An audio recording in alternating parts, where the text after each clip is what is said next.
الحمد للہ رب العالمین والصلاة والسلام علی خاتم النبیین اما بعد فاعوذ باللہ من الشیطان الرجیم بسم اللہ الرحمن الرحیم. پڑھیے الصلاة والسلام علیک یا رسول اللہ وعلی آلک واصحابک یا حبیب اللہ. الصلاة والسلام علیک یا نبی اللہ وَعَلَىٰ آلِكَ وَأَصْحَابِكَ يَا نور اللہ. درود پاک پڑھنے کے بے شمار فضائل و برکات ہیں. کئی احادیث، کئی واقعات ہمیں فضائل درود میں ملتے ہیں، اور درود پاک کب کب کیسے کیسے کام آتا ہے یقیناً جب جب پڑھتے ہیں تو ایمان تازہ ہو جاتا ہے. ایک بڑی پیاری حدیث جو میرے شیخ طریقت امیر اہل سنت نے ایک بڑی پیاری کتاب لکھی ہے، میں آپ کو ریفر بھی کروں گا کہ وہ بکلیٹس ضرور حاصل کریں، اربعین عطار کے نام سے، جس میں آپ نے مختلف حدیثوں کو جمع کیا ہے. اربعین عطار کا والیوم نمبر 2 ہے، قسط نمبر 2 ہے، اور اس کا پیج نمبر 16 اور حدیث پاک نمبر بھی 16 ہے. دا بیوٹیفل حدیث. میں اگر اس حدیث کو بیان کرنے سے پہلے اگر ایک کوشچن کر لوں کہ ہم میں سے کون کون چاہتا ہے کہ اللہ پاک میرے دل کو روشن فرما دے؟ یقیناً ہر کوئی چاہتا ہے. کون مسلمان ہوگا جو نہ چاہے کہ میرا دل نورانی ہو جائے، میرا دل روشن ہو جائے؟ But what is the way to make your heart enlighten? کیسے ہمارا دل روشن ہوگا، کیسے نورانی ہوگا؟ تو آئیے انہی سے پوچھ لیتے ہیں جن کا دل رب نے نورانی بنایا ہے، جن کا دل کیسا تھا، مبارک دل کہ جس کو ایک بار نہیں، آپ کی حیات طیبہ میں 4 بار آپ کے دل مبارک میں نور کو داخل کیا گیا، سینے کو کھولا گیا. شق صدر جو ہے یہ نبی پاک کا معجزہ ہے. اور دل اقدس کیسا ہے کہ اعلیٰ حضرت لکھتے ہیں نا کہ تو جو چاہے تو ابھی میل میرے دل کے دھلیں، تو جو چاہے تو ابھی میل میرے دل کے دھلیں، کہ خدا دل نہیں کرتا کبھی میلا تیرا. وہ آقا فرما رہے ہیں، وہی فارمولہ دے رہے ہیں کہ دل روشن کیسے ہو سکتا ہے. ویری شارٹ اینڈ سویٹ حدیث پاک. نبی پاک فرماتے من اکثر الصلاۃ علی نور اللہ قلبہ، جو مجھ پر زیادہ درود شریف پڑھے گا اللہ عز و جل اس کا دل روشن فرما دے گا. یعنی کمال کا وظیفہ ہے کہ کتنے فوائد ہیں. اگر درود پاک کے کبھی بیٹھ کے لسٹ ڈاؤن کرے نا کہ کتنی برکتیں درود پاک کی، تو آپ کو شاید لسٹ بنتی چلی جائے گی. دنیا میں، آخرت میں، قیامت میں کون سا فائدہ ہے جو آپ چاہتے ہیں اور وہ درود پاک میں نہیں ہے. میں ایک چھوٹی سی سمری بیان کر دیتا ہوں. نیو ایئر ریزولوشنز پر بڑی بات ہوتی ہے کہ جناب یہ سال آپ کیسا گزارنا چاہتے ہیں، زندگی میں کیا بدلاؤ لانا چاہتے ہیں. تو لیٹس اسٹارٹ فرام درود پاک، کیونکہ اگر میرا دل ہی روشن ہو جائے تو اس سے اچھا فیصلہ کیا ہوگا؟ دل ہی نورانی ہو جائے تو اس سے اچھا ڈیسیژن کیا ہوگا؟ تو اب ذرا اگر ہم کبھی، میں آپ کو ایک سوال کرنا چاہوں گا کہ کبھی بھی فارغ بیٹھے ہو نا تو ایک لسٹ بنائیں کہ what will you want in this دنیا at the time of death and at the time of hereafter, اور ان ہیئر آفٹر. آپ دنیا میں کیا چاہتے ہیں، مرتے وقت کیا چاہتے ہیں، اور آخرت میں کیا چاہتے ہیں. ایک مسلمان ہونے کی حیثیت سے کبھی آپ لسٹ ڈاؤن کیجئے گا جو جو آپ کی خواہشیں ہیں. کیوں سمجھ لیں ایک گلدستہ آپ کی طرف بڑھاتا ہوں، ہر جملے پر آپ سبحان اللہ بھی اللہ کے ذکر کی نیت سے کہتے جائیے گا تو انشاءاللہ جنت میں درخت بھی لگتا جائے گا. آپ اگر چاہتے ہیں کہ آپ کی عزتوں میں اضافہ ہو تو درود پاک پڑھیے. آپ چاہتے ہیں کہ آپ کی روزی میں برکت آ جائے، آپ درود پاک پڑھیے. آپ چاہتے ہیں کہ ذلت و رسوائی سے محفوظ رہیں تو درود پاک پڑھیے. آپ چاہتے ہیں بیماریاں دور ہو جائیں تو درود پاک پڑھیے. آپ چاہتے ہیں چہرہ روشن ہو جائے اور دل نورانی ہو جائے تو درود پاک پڑھیے. آپ چاہتے ہیں آپ کی زبان میں تاثیر آ جائے، آپ کی باتیں لوگوں کو سمجھ آنے لگ جائیں، آپ کی باتیں دل میں اترنے لگ جائیں، آپ درود پاک پڑھیے. آپ چاہتے ہیں کہ جناب قرضے سے، پریشانی سے، ٹینشن سے آپ دور رہیں، بلاؤں سے دور رہیں تو درود پاک پڑھیے. آپ چاہتے ہیں کہ مرتے وقت نبی پاک کا دیدار نصیب ہو جائے تو درود پاک پڑھیے. آپ چاہتے ہیں کہ ایسے قبر میں جاؤں جیسے نبی پاک اپنے ہاتھوں سے قبر میں اتار رہے ہیں تو درود پاک پڑھیے. آپ چاہتے ہیں قیامت تک میری قبر میں نور مصطفیٰ جگمگاتا رہے تو درود پاک پڑھیے. اچھا آپ چاہتے ہیں کہ محشر کے دن نبی پاک کے پرچم تلے اٹھنا نصیب ہو تو درود پاک پڑھیے. حوض کوثر پر جاؤں تو میرے آقا مجھے پہچان لیں تو درود پاک پڑھیے. اور آپ چاہتے ہیں حساب کتاب آسانی سے ہو جائے تو درود پاک پڑھیے. آپ چاہتے ہیں جنت میں آقا اپنے ساتھ لے جائیں تو درود پاک پڑھیے. مدینے جانا چاہتے ہیں تو درود پاک پڑھیے. اور نبی پاک کی دید کرنا چاہتے ہیں تو درود پاک پڑھیے. اب مجھے سچ بتاؤ کچھ باقی رہ گیا ہے؟ اب اس لسٹ میں اور کچھ باقی ہے جو آپ کو چاہیے تھا اور نہیں میں نے بیان کیا. دنیا میں مرتے وقت اور آخرت میں اور کیا چاہیے کسی مسلمان کو؟ کہ روزی میں برکت رہے، قرضوں میں ڈوبا نہ رہوں، پریشانیوں سے بچتا رہوں، عزتوں میں اضافہ ہو، دل روشن ہو جائے، مرتے وقت آقا کا دیدار ہو جائے، آقا جنت میں ساتھ لے جائے. What ever I need. میں نے جتنی باتیں بیان کی ہیں اگر کچھ لوگوں کا مطالعہ ہوگا تو شاید انہیں ہر جملے پر کوئی روایت یاد آ رہی ہوگی کہ ساری باتیں کم و بیش حدیثوں میں اور روایتوں میں صراحتاً موجود ہیں. مجھے بتاؤ نا، اتنا کچھ ہو درود پاک میں اور پھر بھی میں درود پاک نہ پڑھوں، پھر بھی جناب فضول باتیں تو جتنی کروانی کروا لیں، مگر میرے پورے ٹائم ٹیبل میں کوئی درود ٹائم نہ ہو. ایسا نہ کریں. Let's make a beautiful resolution, beautiful intention from today کہ آج سے یہ نیت کر لو کہ انشاءاللہ اب روزانہ کثرت کے ساتھ درود پاک پڑھیں گے انشاءاللہ. یعنی زبان جو ہے نا، یقین کریں، میں آپ کو بلیو کریں کہ جن کی عادت ہے یا جن کی جو عادت کریں گے وہ خود دیکھیں گے. اگر زبان ذکر و درود سے ترک کر دی نا آپ نے، آپ کے بہت سارے پرابلمز، کلیمٹیز خود ہی خود حل ہونا شروع ہو جائیں گے. کیونکہ اللہ کا ذکر رحمتیں لاتا ہے، نبی پاک کا ذکر رحمتوں کی برسات کرتا ہے. تو رحمت برسے گی تو ٹینشن دوری ہوگی نا. ٹھیک ہے نا. اللہ کا ذکر نہیں کرتے کچھ لوگ، پورا پورا دن گزر جاتا ہے. حالانکہ کتنی the best easy good deed, easiest good deed جو ہے، آسان ترین نیکیوں میں سے یہ نیکی ہے کہ بندہ ذکر الہی کرتا رہے، درود پاک پڑھتا رہے. بیٹھے بیٹھے نیکیاں مل رہی نا. آپ جاب کرتے ہوں گے، آپ کاروبار کرتے ہوں گے، جاتے ہیں آفس پر، کام کرتے ہیں، ٹائم دیتے ہیں، تب جا کے کچھ ارننگ ہوتی ہے. ادھر تو بیٹھے بیٹھے رحمتوں کی برسات شروع ہو سکتی ہے. کہیے سبحان اللہ، الحمدللہ، اللہ اکبر.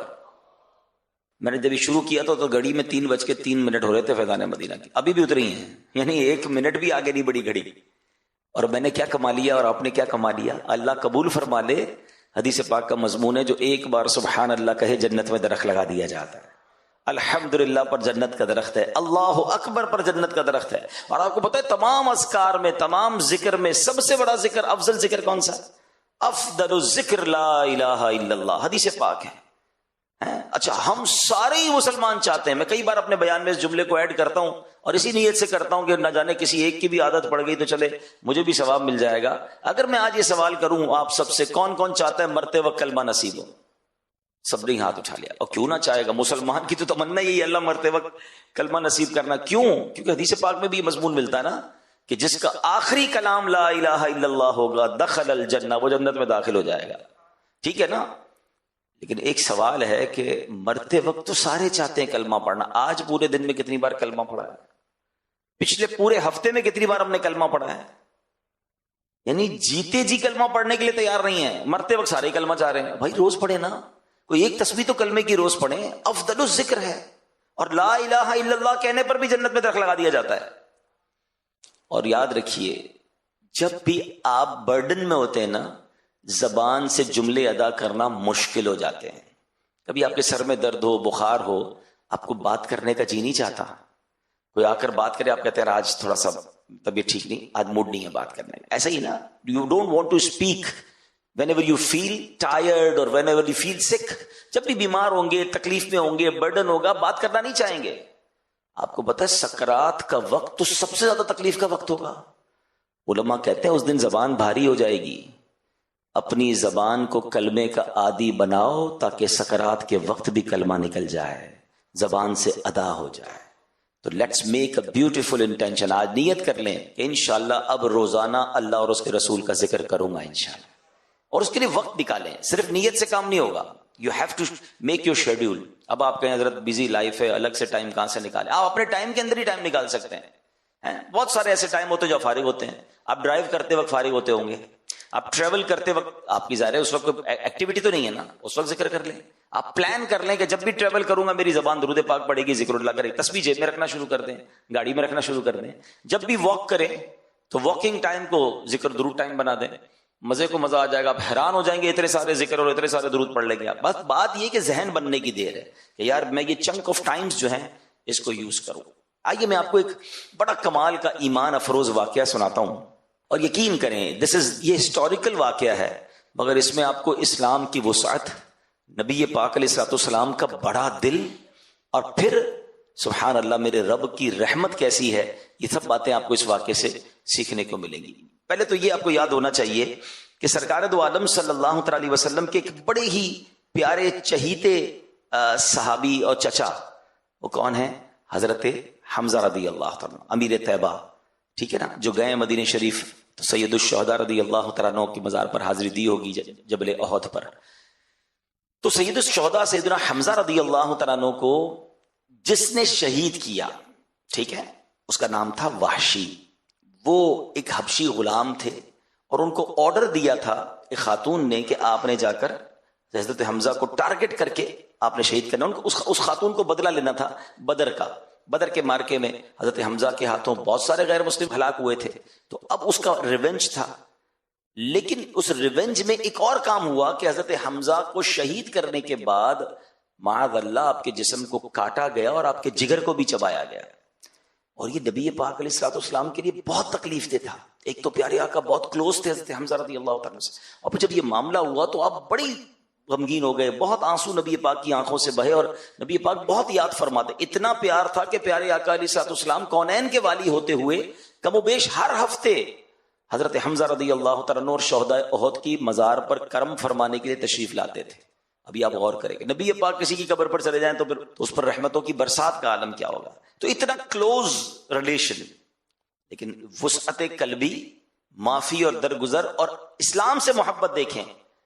اچھا یاد رہے کہ اس خاتون نے بھی, وحشی نے بھی پھر اسلام قبول کر لیا. اب یہ دونوں صحابی ہیں, تو اب ہم ان کے بارے میں کوئی مائنس بات نہیں کریں گے. جب اللہ رسول نے معاف کر دیا تو ہم کون ہوتے ہیں بات کرنے والے. مگر میں بتانے کے لیے کہہ رہا ہوں کہ کتنا بڑا معاملہ تھا یہ. لیکن ہوا کیا کہ نبی پاک علیہ الصلوۃ والسلام نے اپنا ایک قاصد بھیجا, اپنا ایک نمائندہ بھیجا. کس کے پاس؟ وحشی کے پاس, جو اس وقت ایمان نہیں لائے تھے, کہ وحشی کو جا کر اسلام کی دعوت دو. اب آپ غور کریں کتنی بڑی مہربانی تھی, معاف تو کر دیا مگر کسی کو کفر سے نکال کر اسلام میں داخل کر دینا, اس پر کتنا بڑا احسان ہے. اس کی تو آخرت بن جائے گی نا.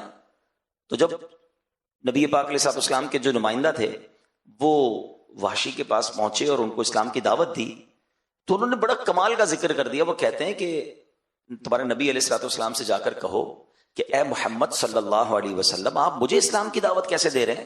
کیونکہ آپ تو فرماتے ہیں جس نے کسی جان کو قتل کیا یا اللہ کا شریک ٹھہرایا یا بدکاری کی, قیامت کے دن اس کا عذاب دگنا کر دیا جائے گا اور وہ ہمیشہ اس میں رہے گا.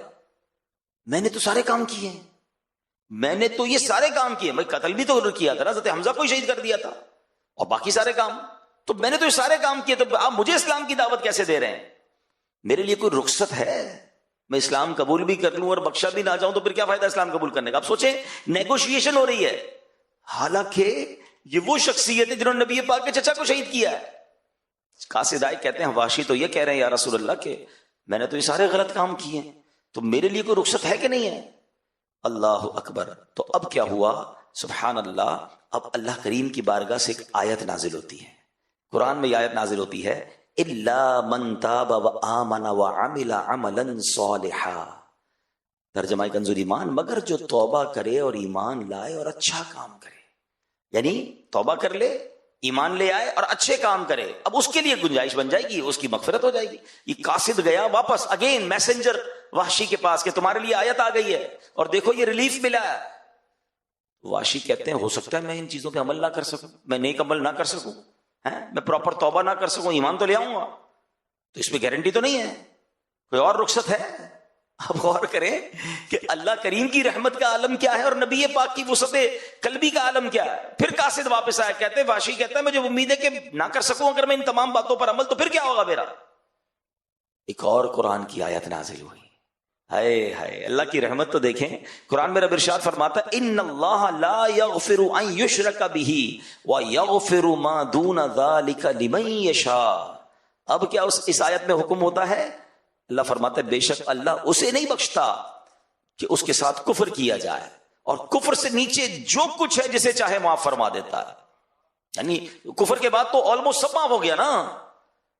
وہ واپس گئے, وحشی کے پاس، مبارک ہو دوسری آیت آ گئی ہے، اب تمہارے لیے اور ریلیف آ گیا ہے۔ وحشی کہتا ہے اس پہ بھی اللہ نے یہ فرمایا نا اللہ جسے چاہے معاف کرے، ہو سکتا ہے مجھے معاف نہ کرے۔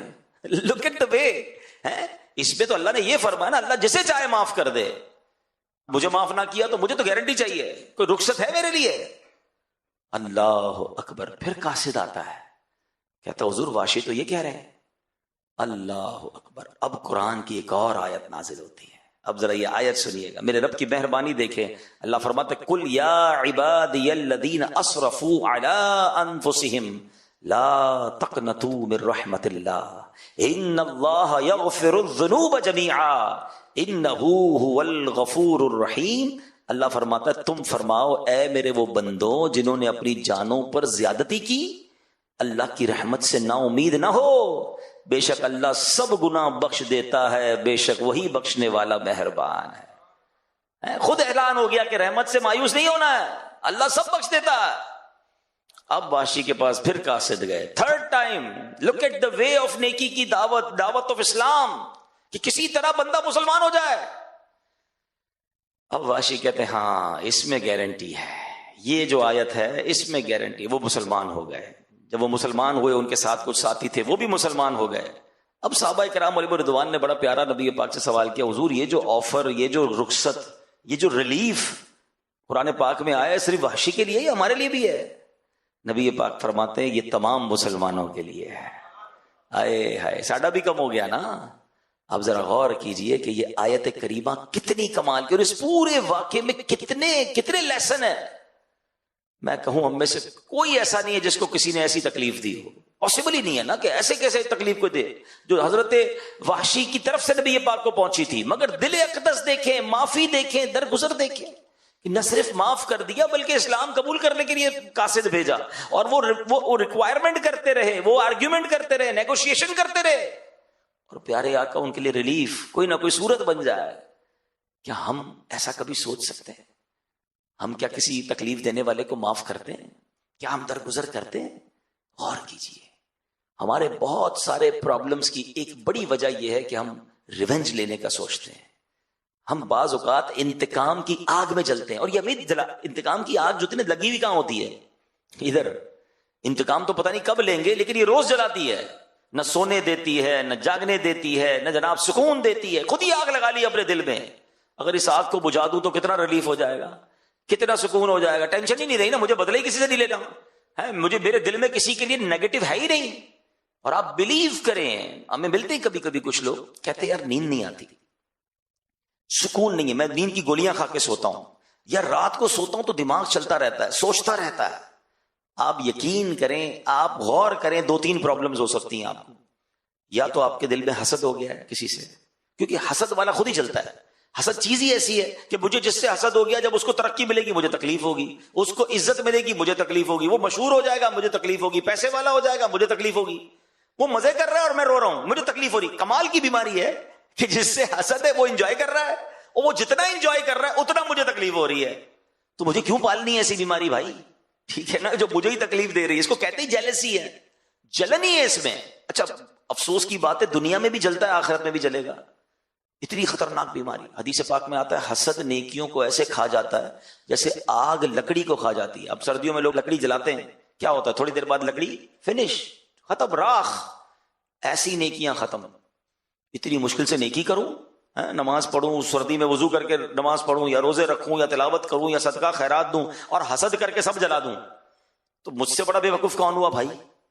تو آلویز ٹرائی ٹو انڈرسٹینڈ کہ جس کو سکون سے نیند نہیں آتی نا، یا تو وہ بدگمان ہے کسی کے بارے میں، نیگیٹو سوچتا ہے، یا اس نے حسد پال لیا، یا ریونج ہے اس کے دل میں، بدلے کی آگ میں جل رہا ہے، اس کو نہیں آئے گی نیند۔ آپ دل سے سب نکال دو، کلین کر دو، یقین کرو ایسی نیند آئے گی کہ مزے کو مزہ آ جائے گا۔ جب مجھے کسی سے ٹینشن ہی نہیں ہے، مسلمان کی خوشیوں میں خوش ہونا شروع کر دیں۔ حسد کا اپوزٹ پتہ ہے کیا ہے؟ کہ آپ کو پتا چلے نا یار کسی کو ترقی ملی، آپ انجوائے کریں، یا اللہ ماشاءاللہ سبحان اللہ، اللہ اس کو اور دے، اللہ اس کو اور نواز، مجھے بھی دے دے۔ دیکھیں یہ دعا کرنے میں کوئی حرج نہیں ہے، اللہ تو نے اس کو دیا ہے مجھے بھی دے دے، یہ تو میرے رب کے خزانے بھرے ہوئے ہیں نا، وہ اس کو دے سکتا ہے آپ کو بھی دے سکتا ہے۔ لیکن یہ جو تمنا ہوتی ہے نا کہ اس کا چھین کے مجھے مل جائے، یا مجھے نہ ملے مگر یہ برباد ہو جائے، یہ حسد ہے، حرام، جہنم میں لے جانے والا کا۔ اچھا اور پھر اس کی جو کانسیکوینسز ہے نا وہ بڑے خطرناک ہے. نیند ہی نہیں آئے گی, ٹینشن بہت ہے, دل جل رہا ہے. اور پیارے آقا سب کو معاف کر رہے ہیں, ایسے شخص کو بھی معاف کر رہے ہیں. تو اب میں اور آپ اس واقعے سے پہلے تو یہ سیکھیں کہ ہم نے معاف کرنا ہے, درگزر کر. دیکھیں we are with in human beings, ہم انسانوں کے درمیان جی رہے ہیں نا, انسان سے خطا ہو جاتی ہے. آپ اگر باس ہیں, ایچ او ڈی ہیں, تو آپ کے کسی ساتھ کام کرنے والے سے مسٹیک ہو جائے گی. آپ شوہر ہیں تو بیوی بچوں سے مسٹیک ہو جائے گی. والدین ہیں تو بچوں سے مسٹیک ہو سکتی ہے. آپ کوئی کہیں بھی ہیں, آس پاس کے لوگ مسٹیک کریں گے. اچھا میں خود بھی تو کرتا ہوں نا, آپ بھی تو کرتے ہیں. آپ دوسروں کی مسٹیک یاد کر رہے ہیں, اپنی مسٹیک کیوں بھول رہے ہیں بھائی؟ آپ کی مسٹیک پکڑنے والا کوئی اور ہے, مگر آپ دوسروں کی مسٹیک چھوڑ نہیں پا رہے. نہ کریں ایسا. اور یہاں میں بڑی ایک باریک سی بات کہہ کر آگے نکل جاؤں گا. ہم سب کی ایک دعا ہوتی ہے اور اچھی دعا ہے, اور خاص طور پہ جب شب قدر آتی ہے تو سبھی دعا کرتے ہیں, اللہم انک عفو کریم تحب العفو فاعف عنی. اس کا معنی پتہ ہے آپ کو؟ میننگ بڑا پیارا معنی ہے. اور بلکہ چلیے یہ مشورہ بھی دیتا ہوں, whenever you try to recite any of Arabic supplication, جب بھی آپ کسی عربی دعا کو پڑھیں اس کی میننگ ضرور سمجھا کریں, پھر مزہ ہی اور آئے گا. آپ مانگ کیا رہے ہیں آپ کو ہی نہیں پتا. آپ کسی جگہ پر آپ اپلیکیشن دے رہے ہیں, کوئی کہے کیا لکھا ہے, بولے مجھے نہیں پتا. تو بھی کیسی اپلیکیشن ہے بھائی, آپ کو ہی نہیں پتا کیا مانگنا ہے. اپلیکیشن پڑھتے ہیں, سمجھتے ہیں, نہیں سمجھ آتا ٹرانسلیٹ کرتے ہیں. اب تو چیٹ جی پی ٹی پتہ نہیں کدھر کدھر سے ٹرانسلیٹ ہو جاتا ہے. تو بھائی دعا کا بھی تو معنی سمجھو نا, کیا مانگ رہے ہو اللہ سے. آپ بلیو کریں جس دن عربی دعائیں سمجھ آنے لگ گئی آپ کو مزے کو مزہ آ جائے گا, کیونکہ اس میں جو فصاحت ہے, اس میں جو بلاغت ہے, اس میں جو رقت ہے, اللہ اکبر. یہ میرا موضوع نہیں ہے, ورنہ اس پر پھر کبھی بات کریں گے کہ عربک دعاؤں کا ایسنس کیا ہے اور اس کا لطف کیا ہے کہ اس کو سمجھ کے پڑھیں. بہرحال اس دعا پر آتا ہے. اچھا یہ دعا بھی نبی پاک علیہ السلام نے بیان کی ہے, حدیث پاک کی دعا ہے. بی بی عائشہ صدیقہ رضی اللہ تعالی عنہا نے پیارے آقا سے پوچھا تھا نا کہ حضور شب قدر کو پالوں تو کیا پڑھوں, تو نبی پاک نے دعا بتائی تھی. سبحان اللہ, اللہ کے حبیب بتائیں کہ اللہ سے ایسے مانگو, اس سے اچھی دعا کون سی ہوگی. ڈائریکٹ کوسچن آنسر مل گیا نا. آپ کہتے ہیں نا پیپر آؤٹ ہو جائے, پیپر آؤٹ ہی تو کر دیا نبی پاک نے. جس سے مانگنا ہے اس سے یہ ایسے مانگ لو, رب کے حبیب بتا رہے ہیں. لیکن اس دعا کے معنی کیا؟ اللہم انک عفو, اے اللہ تو معاف کرنے والا ہے, تحب العفو, معافی کو پسند کرتا ہے, فاعف عنی, مجھے بھی معاف کر دے. Look at the beautiful way to ask. مگر اب میں آپ سے ایک سوال کرنا چاہتا ہوں. میں اللہ سے تو یہ کہہ رہا ہوں اللہ مجھ تو معافی کو پسند کرتا ہے, مجھے معاف کر دے. میں نے بندوں کو معاف کر دیا ہے. ایک ایسی دعا ہے کہ میں کہوں یا اللہ تو مجھے معاف کر دے, میں تیرے بندے معاف نہیں کروں گا, میں تو بدلہ لوں گا, میں تو انتظار میں بیٹھا ہوں. بلکہ کچھ لوگ تو اتنے خطرناک ہوتے ہیں کہ وہ اگلے کی خوشی کا انتظار کر رہے ہوتے ہیں کہ اس کے بچے کی جس دن شادی ہوگی نا اس دن رنگ میں بھنگ ڈالوں گا, اس دن بدلہ لوں گا, اس دن ذلت ذلیل کروں گا, جس دن اس کی پروموشن ہوگی نا, یا جس دن جناب اس کو کوئی ترقی ملے گی, میں اس دن اپنا جو ہے نا غصہ نکالوں گا. استغفر اللہ, استغفر اللہ. کتنا گندا ذہن ہے یار. کسی مسلمان کی خوشی خراب کرنی ہے آپ کو. خدا کے واسطے سوچیں, وہ رشتہ دار سوچیں کہ اللہ نے اس بھائی کے گھر میں خوشی دی ہے, ارمانوں سے وہ خوشی کر رہا ہے, اور آپ اس نیت سے جا رہے ہو اس خوشی میں, یا نہیں جا رہے ہو اس خوشی میں کہ میں اس کی خوشی کو خراب کروں. ایسا نہ ہو تمہاری ساری خوشیاں خراب ہو جائیں, ایسا کبھی نہیں سوچنا چاہیے. تو سنیے کیسی دعا ہے, اے اللہ میرے سارے گناہ معاف کر دے, میں تیرے بندوں کو معاف نہیں کروں گا. یہ کیسی دعا ہے مجھے بتاؤ نا. مزہ کیا ہے کہ میں پہلے سب کو معاف کروں جس نے بھی مجھے ستایا, تکلیف پہنچائی, اور پھر اللہ سے عرض کروں اے کریم تو سب سے بڑا معاف کرنے والا ہے, میں تو بندہ ہوں نا, میں نے بندہ ہو کر تیرے سارے بندوں کو معاف کر دیا, اب اے کریم تو بھی مجھے معاف کر دے. پھر دل سے نکلے گی نا, پھر اس کا لطف بھی اور ہوگا. تو اپنے دلوں کو صاف کیجیے. دس از دا سیکنڈ ریزولوشن. ایک دوسری اچھی نیت کہ دل صاف ہونا چاہیے, دل کلین ہونا چاہیے. یہ حسد, بدگمانی, لیگ پولنگ, یہ بہت سارے اداروں میں چل رہا ہوتا ہے. یار یہ کیوں ترقی کر رہا ہے, اس کو کیوں ترقی مل رہی ہے. دیکھیے یاد رکھیں, پتہ نہیں کیوں ہمارا یہ مائنڈ سیٹ بن جاتا ہے کہ اس کی ترقی میری ترقی میں رکاوٹ ہے. ایسا نہیں ہے, ہر بندہ اپنا نصیب لے کر آتا ہے. یار ایک سمندر ہے, سمندر میں کیا مچھلی کو راستہ ڈھونڈنا پڑتا ہے کہ یہ مچھلی ہٹے گی تو مجھے راستہ ملے گا. اتنا بڑا سمندر ہے اللہ کی رحمت کا, اس کو بھی تیرنے دو, آپ بھی تیرے. آپ اپنے بلبوتے پر آگے بڑھے نا, اس کو پیچھے کر کے آگے کیوں بڑھنا ہے. ہاں وہ کہتے نہیں وہ اصل میں اس نے وہ چاپلوسی کی تھی, تو اس نے وہ شکایت کی تھی, تو اس نے فلاں کام کیا تھا, اس لیے وہ آگے بڑھ گیا. یار آپ ان چیزوں کو چھوڑ دینا, آپ کے نصیب میں جو آپ کو مل کر رہے گا. آپ اللہ کی رحمت سے نا امید کیوں ہوتے ہیں. اصل میں حسد کی ایک بیسک وجہ پتہ کیا ہو جاتی ہے. مثال کے طور پہ میں ایک ایگزامپل دیتا ہوں, ماشاءاللہ کافی سارے لوگ بیٹھے ہیں. اگر میں ہمارے یہاں ذمہ دار اسلامی بھائی کو 100 ہزار کے نوٹ دوں اور میں کہوں یہاں سے بانٹنا شروع کریں. اب اس وقت 100 سے زیادہ اسلامی پہ بیٹھے, مثال دے رہا ہوں, کافی سارے. یہ یہاں سے شروع کریں، 1000 کا سب کو نوٹ دیں. میں نے اعلان بھی کر دیا کہ 100 نوٹ ہے، 1,00,000 روپے ہے، جناب سب میں 1000 بانٹ دیں. تو ادھر بیٹھنے والا کوئی بندہ سوچ سکتا ہے کہ یار یہ جو بھائی 100 نوٹ بانٹیں گے تو یہاں کی تو باری نہیں آئی، ختم ہو جائیں گے. تو وہ ہو سکتا ہے یہاں سے کھڑا ہو اور آگے جا کے لائن توڑ کر اپنا 1000 روپے لے لے، کیونکہ میری باری میں تو ختم ہو جائیں گے ان کے پاس. اول تو ایسا کرنا نہیں چاہیے، لیکن لاجیکلی تو سمجھ آتا ہے نا کہ ہیں 100 نوٹ، بندے 200 ہیں. اچھا ان کے پاس 100 ہیں تو باقی کو ٹینشن ہو رہی ہے. اللہ کے پاس تو محدود نہیں ہے نا، اس کے خزانے تو بھرے ہوئے ہیں نا. ہم یہ کیوں سوچتے ہیں کہ اس کو ملنے سے پہلے مجھے مل جائے ورنہ ختم ہو جائے گا؟ نہیں ختم ہوگا. اس کریم کے خزانے بھرے ہوئے ہیں، وہ جب سے دنیا بھری بانٹ رہا ہے. اللہ سے یہ کہو نا، اللہ تو اس کو دے رہا ہے مجھے بھی دے دے. جو اس کو دے سکتا ہے وہ آپ کو بھی دے سکتا ہے. عزت اس کو دی آپ کو بھی دے سکتا ہے، شہرت اس کو دی آپ کو بھی دے سکتا ہے، دولت اس کو دی آپ کو بھی دے سکتا ہے. اللہ سے مانگو نا، اس کا چھیننا کیوں ہے، اس کا برباد کیوں کرنا ہے؟ یہی وہ مسٹیک ہے جو ہمیں سمجھ نہیں آ رہی، اور ملتا بھی نہیں ہے. میں آپ کو صحیح بتاؤں، مانگنے سے مل جاتا ہے، اللہ کی بارگاہ میں مانگنے سے مل جاتا ہے، بندے سے چھیننے سے ملتا نہیں ہے. ساری دنیا کوشش کر لے نا کسی کو گرانے کی، اور رب نے عزت رکھی ہے، کوئی نہیں بگاڑ سکے گا اس کا. ہاں سب مل کے گرانے کی کوشش کر لیں، اللہ نے عزت رکھی ہے، اس کو عروج ہی ملنا ہے، اس کو ترقی ملنی ہے. وَتُعِزُّ مَن تَشَاءُ وَتُذِلُّ مَن تَشَاءُ بِيَدِكَ الْخَيْرُ.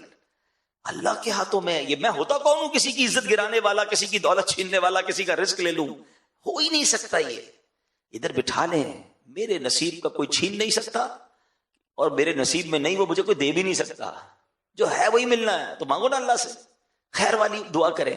تو یہ خوبصورت واقعہ جو حضرت واشی کے ایمان لانے کا واقعہ لیسن ہے. جگر بڑا، دل بڑا. میرا موضوع نہیں ہے لیکن چلیں ذکر کر دیتا ہوں کہ خواجہ خواجگان خواجہ غریب نواز نے، ان کا ایک بڑا پیارا جملہ ہے کہ اللہ کے دوست کی 3 نشانیاں ہیں. اگر اللہ کا دوست بننا ہے نا 3 کام کر لیں. اور کہتے ہیں نا بڑے آدمی کے بڑے اقوال ہوتے ہیں، گولڈن ورڈز ہوتے ہیں. آپ نے ایک جملے میں گل مکا دی، بات ہی ختم کر دی. کہتے ہیں شفقت آفتاب جیسی، دل دریا جیسا، عاجزی زمین جیسی. واللہ میں کہتا ہوں میں اور کوئی بیان نہ کروں، صرف اس ایک جملے کو میں اور آپ سمجھ کر عمل شروع کر دینا، اپنا سیشن کمپلیٹ ہے. کیا فرماتے ہیں؟ شفقت آفتاب جیسی. یعنی شفقت کیا ہوتی ہے؟ پیار، محبت. آفتاب کس کو کہتے ہیں؟ سورج کو. سورج صبح نکلتا ہے تو ڈسکریمنیشن کرتا ہے کہ جناب آج جو ہے میں صرف مسلمانوں کو روشنی دوں گا، غیر مسلم کو نہیں دوں گا. آج صرف اللہ کے فرما برداروں کو دوں گا، نافرمانوں کو نہیں دوں گا. آج پیسے والوں کو روشنی ملے گی، غریبوں کو نہیں ملے گی. آج آبادیوں کو روشنی ملے گی، جنگلوں کو نہیں ملے گی. Not at all. شفقت پوری دنیا کو روشنی دیتا ہے بلا کسی ڈسکریمنیشن کے. ایسا ہی ہے. اور ہم کیا کرتے ہیں؟ ہماری مسکراہٹ بھی بڑی قیمتی ہے، جاننے والوں کو ہی دیں گے، جس کو جانتے نہیں اس کے آگے مسکراتے بھی نہیں ہیں، بلکہ ملاقات شیک ہینڈ بھی نہیں کرتے. شیک ہینڈ بھی اسی سے کرے گی جس کو جانتے. نماز پڑھنے حالانکہ مسجد میں گئے ہیں، مگر جس کو نہیں جانتے اس کو نہیں. خاص طور پہ اگر کوئی غریب کپڑوں والا ہے اس کو تو ملے گا ہی کوئی نہیں. یہ کیا ہو گیا؟ اخلاق تو سب کے ساتھ ہونے چاہیے نا. ہاں ہمارے الگ الگ چہرے ہیں کچھ لوگوں کے. اپنی آفس پہ بڑے با اخلاق، اسمائلی فیس، کسٹمر سروس پہ کام کر رہا ہوں نا، اپنے کسٹمر کے ساتھ بڑے بڑے سافٹ مینر ہوں گے. یہی بندہ جب گھر جاتا ہے تو ببر شیر بن جاتا ہے. گھر والے سارے ٹینشن میں جب بندہ یہ گھر جاتا ہے. بھائی ایمرجنسی آ جاتی ہے کچھ لوگوں کے گھر میں، جلدی کھانا ریڈی کرو، گرم کرو ورنہ خیر نہیں ہے. روٹی گرم نہیں ہوئی تو ڈانٹ پڑے گی، چائے ٹھنڈی ہو گئی تو ڈانٹ پڑے گی، استری نہیں ہوئی تو ڈانٹ پڑے گی، جوتے پالش نہیں تو خیر نہیں. بندہ کہ بندہ گھر میں آیا، انسپیکٹر آیا ہے. حالانکہ حدیث پاک کا مضمون ہے کہ تم میں بہترین وہ ہے اپنے گھر والوں کے ساتھ بہترین ہے. اور پھر نبی پاک اپنے بارے میں فرما رہے، سن لو میں تم سب سے زیادہ اپنے گھر والوں کے ساتھ بہترین ہوں. مگر ہم ہیں ایسے. اچھا پھر گھر والوں میں بھی کیٹیگرائز کر دیا نبی پاک علیہ السلام نے. اس میں بھی ون آف دا ٹاپ کون ہے؟ کہ ایک بار پیارے آقا علیہ السلام کی بارگاہ میں ایک شخص آیا، کہتے حضور میرے سب سے زیادہ اخلاق کی حقدار کون ہے؟ فرمایا تیری ماں. کہ حضور اس کے بعد؟ فرمایا تیری ماں. کہ تھرڈ ون، تیسرا کون حضور؟ فرمایا تیری ماں. پھر کہتے حضور اب کون؟ فرمایا تیرا والد. ہائے ہائے ہائے. ایک اور خوبصورت بات بتاؤں، علماء نے اس حدیث کو بڑا خوبصورت انٹرپریٹ کیا ہے، بڑی پیاری اس کی شرح بیان کی ہے.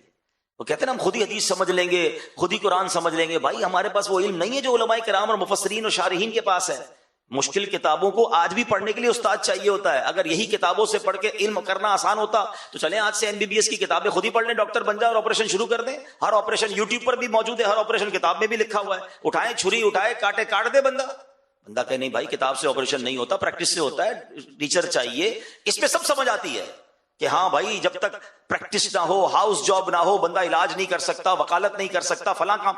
علم کے بارے میں, دین کے بارے میں بندہ کہتا ہے علماء کی کیا ضرورت ہے. یہ سوشل میڈیا پہ یہ بھی تو شوشے چھوڑے جا رہے ہیں نا کہ بھائی کیا ضرورت ہے علماء کے پاس جانے کی, کتابیں ہیں نا, گوگل سے سرچ کرو, گوگل مفتی فتوا دے دے گا.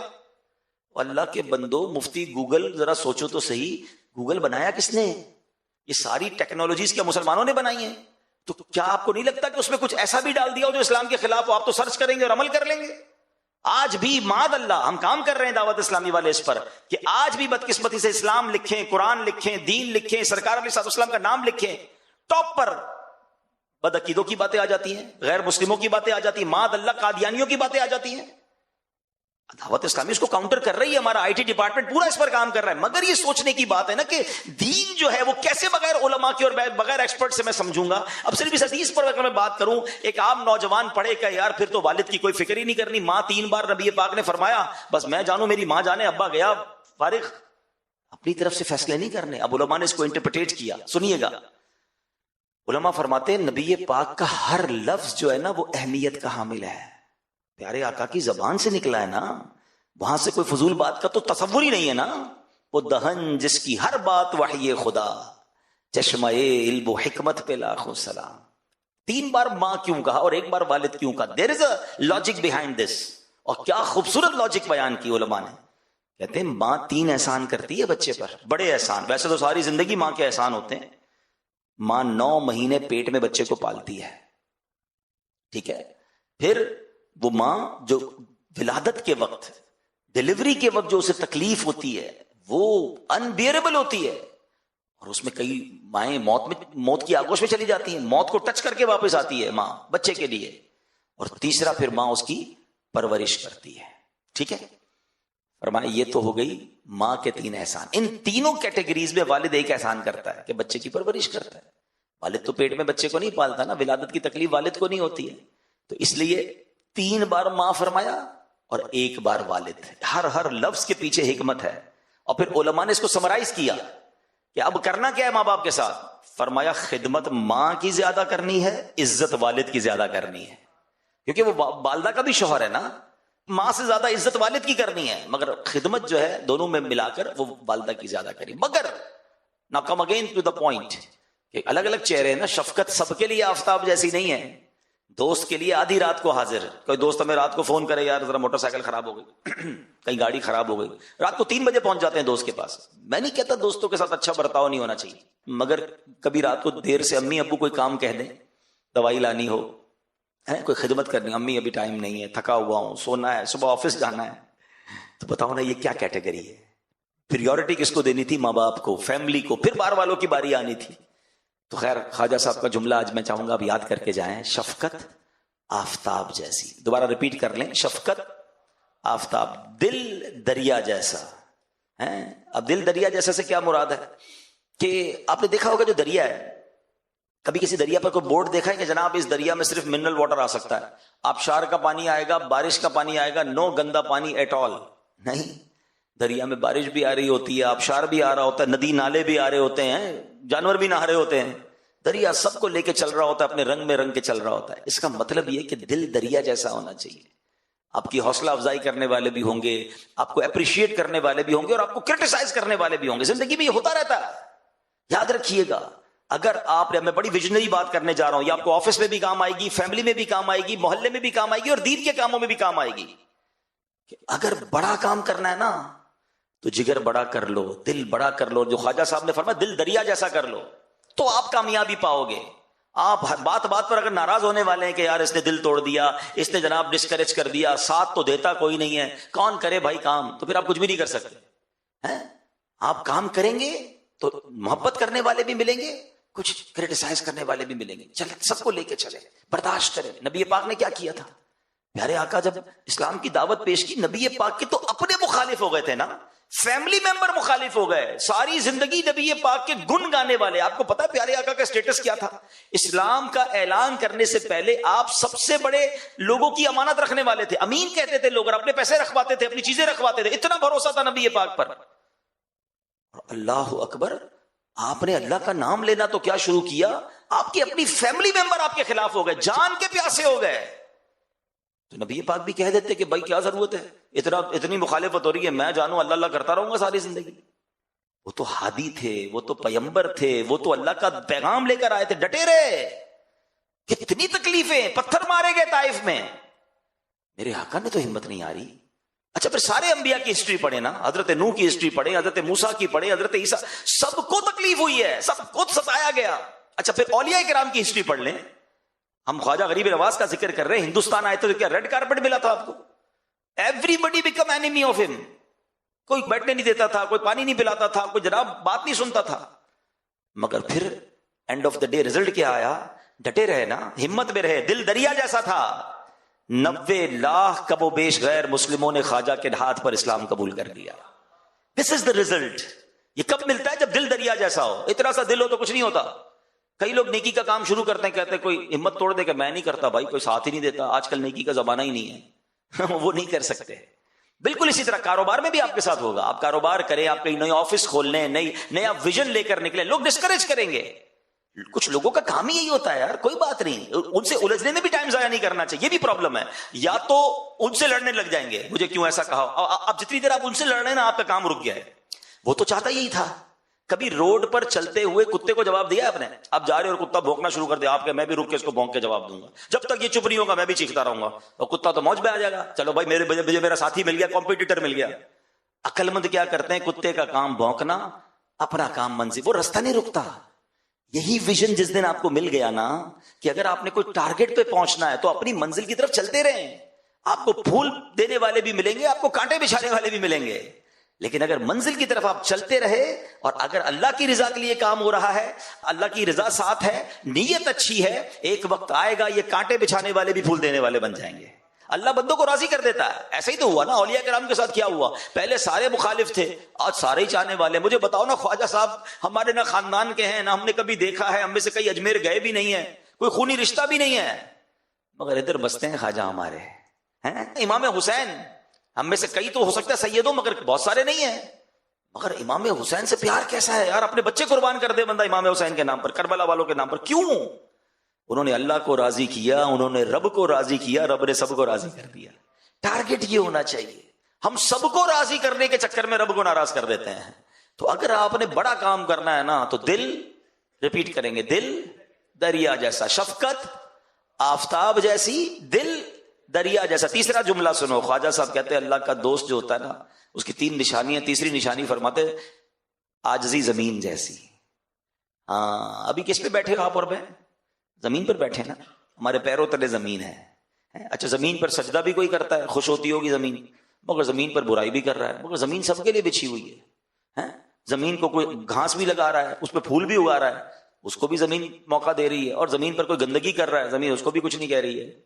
عاجزی اللہ کو بڑی پسند ہے. عاجزی بچ جائے کہ دانا خاک میں مل کر گلے گلزار ہوتا ہے. جب بھی آپ نے پھل والے درخت دیکھے ہوں گے نا، پھلدار درخت، جس درخت پر پھل لگتے ہیں نا وہ آلویز جھکتا ہے. جتنے پھل لگتے جائیں گے وہ نیچے آتا جائے گا، اکڑ کے نہیں کھڑا ہوتا. اگر آپ بھی چاہتے ہیں نا آپ کو پھل لگ جائے، جھکنا شروع کر دیں، عاجزی شروع کر دیں، ہمبل رہیں. کبھی یہ نہ کہیں یہ میں نے کیا ہے، میری ہوشیاری سے آگے بڑھا ہوں جناب، میری اسٹڈیز نے مجھے یہاں تک پہنچایا، میرے تجربے نے، یہ میرے فیصلے نے مجھے ترقی دی. کچھ لوگ کہتے نظر آتے بھائی یہ میرا کمال ہے. کبھی مت سوچنا میرا کوئی کمال نہیں ہے، سب میرے رب کی مہربانی. مجھ سے زیادہ ہوشیار لوگ پریشان ہیں، مجھ سے زیادہ جناب انٹیلیجنٹ لوگ ہمارے سے بہت نیچے ہیں. یہ اللہ نے مجھ جیسے کمزور آدمی کو یہاں تک پہنچا دیا. ہمیشہ یہ ذہن میں ہونا چاہیے، ہر حال میں اللہ کا شکر ادا کرنا چاہیے. تکبر جو ہے نا وہ بربادی لاتا ہے. بتائیے نا دنیا میں سب سے پہلا گناہ کیا ہوا تھا؟ the very first sin on this universe کیا تھا؟ تکبر ہی تو تھا. شیطان نے کیا کیا تھا؟ حضرت آدم کو سجدہ نہیں کیا تھا نا. کیا پرابلم تھی؟ پراؤڈ. انا خیر من، کیا کہا تھا اس نے اللہ کی بارگاہ میں؟ اللہ میں اس سے بہتر ہوں. خلقتنی من نار و خلقتہ من طین، اے اللہ مجھے آگ سے بنایا، اس کو مٹی سے بنایا، میں اس سے بہتر ہوں. ایک تکبر کیا. شیطان شروع سے ہی اللہ کا نافرمان نہیں تھا، اس کا نام عزازیل تھا، فرشتوں کا استاد تھا. اس کے چہرے کا نور چھین لیا گیا، اس کی عبادتیں برباد کر دی گئیں، اس کو لعنتی قرار دے دیا اللہ کی بارگاہ سے، جہنم کا حقدار ہو گیا وہ. Now I have a big question in front of all of you. ایک بار پراؤڈ کرنے والے کا یہ حال ہوا ہے. جو روز پراؤڈ کرتا ہو، جو روز تکبر کرتا ہو، نہ کریں ایسا. ہاں ہم کہہ رہے ہوتے ہیں، بہت سارے لوگ کہہ رہے ہوتے ہیں میں اس سے بہتر ہوں. شیطان نے بھی تو کہا تھا انا خیر من، میں اس سے بہتر ہوں. کوئی کہتا ہے میں پڑھا لکھا ہوں، یہ جاہل ہے. میں ایکسپیرینسڈ ہوں، یہ ان ایکسپیرینسڈ ہے. میں خوبصورت ہوں، اس کا چہرہ کا رنگ اچھا نہیں ہے. میں مالدار ہوں، یہ غریب ہے. میں طاقتور ہوں، یہ کمزور ہے. میری بات سنی جاتی ہے، میرے ہاتھ میں اقتدار ہے، میرے ہاتھ میں ڈیسیشنز ہیں. اس کی کیا حیثیت ہے؟ یہ کیا ہے؟ پھر بتاؤ نا تکبر کی تعریف کیا ہے؟ What is the meaning of proud? تکبر کی تعریف ہی یہی ہے کہ بندہ اپنے آپ کو دوسرے سے بہتر سمجھے، اس کو حقیر جانے. یہ تو صبح شام ہو رہا ہے، ہر بندہ ہر دوسرا آدمی تکبر کر رہا ہے اور اس کو احساس ہی نہیں کہ وہ کتنا بڑا گناہ کر رہا ہے. یہ کبیرہ گناہوں میں سے، بڑے بڑے گناہوں میں سے یہ گناہ اتنا سخت ناپسند ہے اللہ کریم کو. وہ حدیث پاک آپ سب کو تقریباً یاد ہوگی، بچپن سے سن رہے ہیں. جس کے دل میں رائی کے دانے کے برابر تکبر ہوگا وہ جنت میں نہیں جائے گا. What is the meaning of رائی کا دانا؟ اتنا ہوتا ہے سیڈ. دل میں اتنا تکبر ہوگا وہ جنت میں نہیں جائے گا. جس کا پورا دل ہی تکبر سے بھرا ہوا ہے اس کا کیا ہوگا؟ نہیں. ہمیں تکبر کو تو قریب بھی نہیں آنے دینا. عاجزی، انکساری، سب کے ساتھ محبت، پیار. پھر ریپیٹ کر لیتے ہیں خواجہ صاحب کے 3 فرمان. شفقت آفتاب جیسی، دل دریا جیسا، اور عاجزی زمین. یہ یاد کر لو، آج آپ سمجھ لو یہ آج آپ کا ٹریننگ سیشن ہے اور اس کو ریپیٹ کرتے رہیے گا. جیسے جیسے ریپیٹ کریں گے اور اس پر عمل کرتے جائیں گے نا، you will feel change in your life. اب میں واپس آتا ہوں. اللہ کی رحمت کی بات ہو رہی تھی. حضرت وحشی کا ہم نے واقعہ سنا. خدا کی قسم اللہ کی رحمت ایسی ہے کہ بندہ سنے اور سنتا چلا جائے. اور بعض اوقات تو عقل حیران ہو جاتی ہے کہ اللہ کریم کس قدر مہربان ہے. اب اس میں بزرگ جو ہو جاتے ہیں نا، جو لوگ عمر زیادہ ہو جاتی ہے، بال سفید ہو جاتے ہیں، ان سے کتنا پیار فرماتا ہے. ایک بار حضرت عمر فاروق رضی اللہ عنہ سے مروی ہے، آپ حسن اخلاق کے پیکر نبیوں کے سرور صلی اللہ علیہ وسلم کی خدمت اقدس میں حاضر ہوئے تو آپ علیہ الصلوۃ والسلام کو روتا ہوا دیکھ کر حضرت عمر فاروق نے دیکھا کہ نبی پاک آنسو بہا رہے ہیں. تو عرض کی حضور آپ کیوں رو رہے ہیں، آپ کیوں آنسو بہا رہے ہیں؟ تو آپ علیہ الصلوۃ والسلام نے جواب دیا، میرے پاس جبرائیل آئے، انہوں نے کہا مجھے کہ اللہ عز و جل کو حیا آتی ہے کہ وہ کسی ایسے شخص کو عذاب دے جو اسلام میں بوڑھا ہوا ہو. پھر اسلام میں بوڑھے ہونے والے کو حیا کیوں نہیں آتی کہ وہ اللہ عز و جل کی نافرمانی کرتا ہے؟ اللہ اکبر. اللہ فرماتے مجھے حیا آتی ہے میں ایسے بندے کو عذاب دوں کہ جو اسلام میں بوڑھا ہوا ہے. اب جو بوڑھا ہو کر بھی اللہ کی نافرمانی کر رہا ہے، پھر سوچیے نبی پاک فرماتے اس کو حیا کیوں نہیں آتی؟ تو کاش یہ بات بھی سمجھ آئے کہ رب ہم سے کتنا پیار فرماتا ہے، کتنی مہربانیاں ہم پر، اس کی رحمت ہمیں بخشنا ہی چاہتی ہے. یقین کریں، دیکھیں نا جو میں نے آپ کو آیت بیان کی کہ اللہ کی رحمت سے مایوس نہیں ہونا، اللہ بخشنے والا مہربان ہے. مگر ہم ہیں جو اللہ سے دور ہو جاتے ہیں، ہم ہیں جو توبہ نہیں کرتے. اللہ کی رحمت تو پکار رہی ہے کہ اے میرے بندے آ جاؤ. ایک بار نبی پاک علیہ الصلوۃ والسلام نے بڑا کمال کا ارشاد فرمایا. یہ جو ہماری دنیا میں رحم دلی ہے، محبتیں ہیں، پیار ہے، جانور کی ماں بھی اپنے بچے سے پیار کرتی ہے، انسان کی ماں باپ بھی اپنے بچے سے پیار کرتے ہیں، سب پتہ ہے کیا ہے؟ سنیے گا. اللہ کے حبیب علیہ السلام فرماتے ہیں اللہ عز و جل نے زمین و آسمان کی تخلیق کے دن 100 رحمتیں پیدا فرمائیں. اللہ نے اپنی 100 رحمتیں پیدا فرمائیں. ہر رحمت زمین و آسمان کے درمیان تہ در تہ کر کے رکھ دی گئی ہے. ان میں سے ایک رحمت زمین پر نازل ہوئی، اسی سے والدہ اپنی اولاد پر، وحشی درندے اور پرندے ایک دوسرے پر مہربان ہوتے ہیں. یہاں تک کہ گھوڑا اپنا پاؤں اپنے بچے سے دور کر لیتا ہے کہ کہیں سے چوٹ نہ لگ جائے. جتنی جانوروں میں مہربانیاں ہیں نا، رحم دلی ہے، ماں باپ میں رحم دلی ہے، دنیا میں جتنی رحم دلی ہے. آقا فرماتے ہیں اللہ کی ایک رحمت جو اس نے دنیا میں اتاری ہے نا، یہ سب اس کا مظہر ہے، یہ اس کی وجہ سے آپ دیکھ رہے ہیں. نبی پاک فرماتے ہیں جب قیامت کا دن ہوگا اللہ کریم اس رحمت کو دوسری 99 رحمتوں کے ساتھ ملا کر مکمل 100 فرما دے گا اور بروز قیامت اپنے بندوں پر رحم فرمائے گا.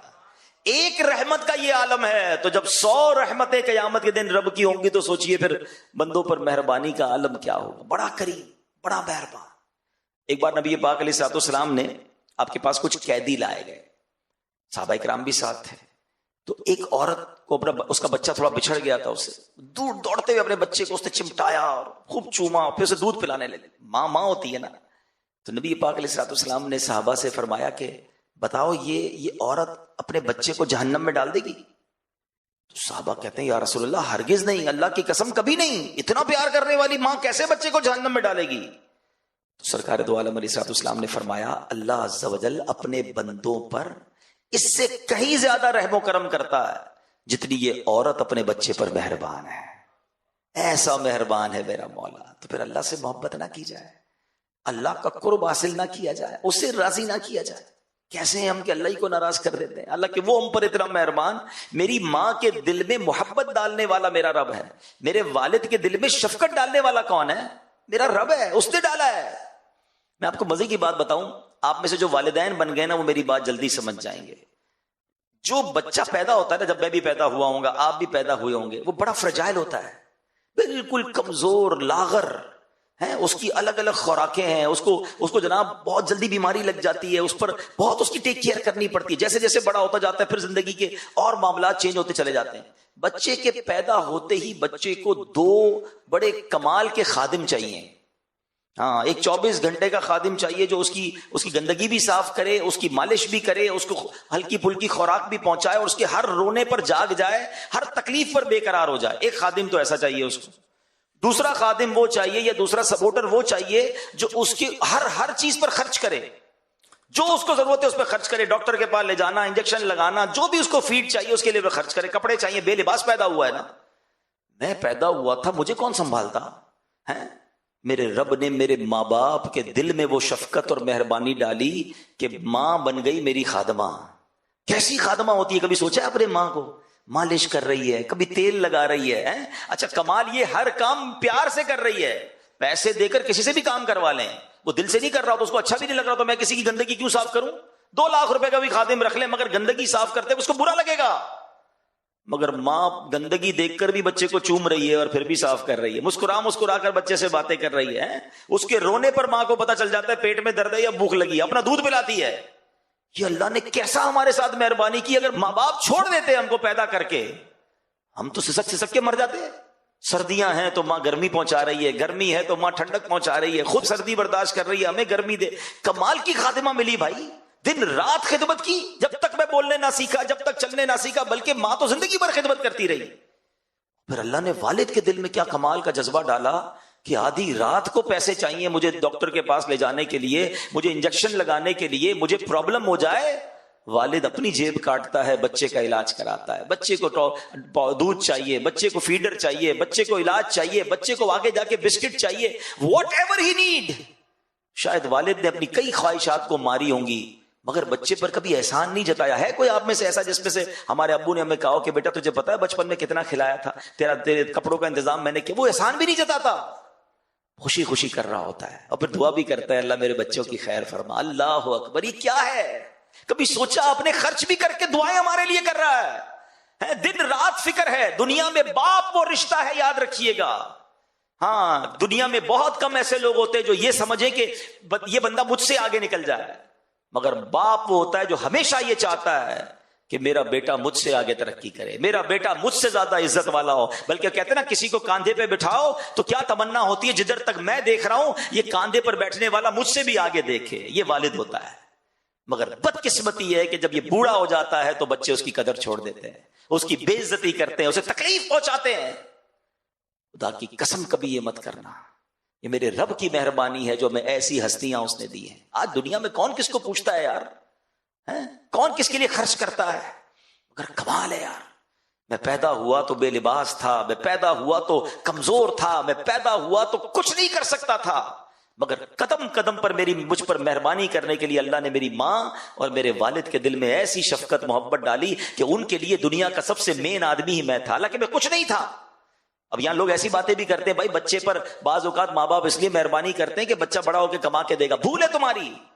ارے معذور بچہ پیدا ہو جائے ماں باپ اس کی بھی خدمت کرتے ہیں. بچے کے اندر کچھ بھی نہ ہو پھر بھی ماں باپ اس کو زندگی بھر سینے سے لگاتے ہیں. یہ بے لوث پیار ہے. مگر میں یہاں اللہ کی محبت بتا رہا ہوں کہ اللہ کی مہربانی اور رحمت دیکھیں جس نے ایسے ماں باپ عطا کیے تو رب کی رحمت کا عالم کیا ہوگا. تو آج اب زندگی میں ایک بدلاؤ لائیے, ایک چینج لائیے, اور وہ چینج یہ ہونا چاہیے کہ ایک ہے زندگی میں عبادت کرنے کا جو ڈایا میٹر ہے نا, یہ جو انداز ہے وہ یہ ہے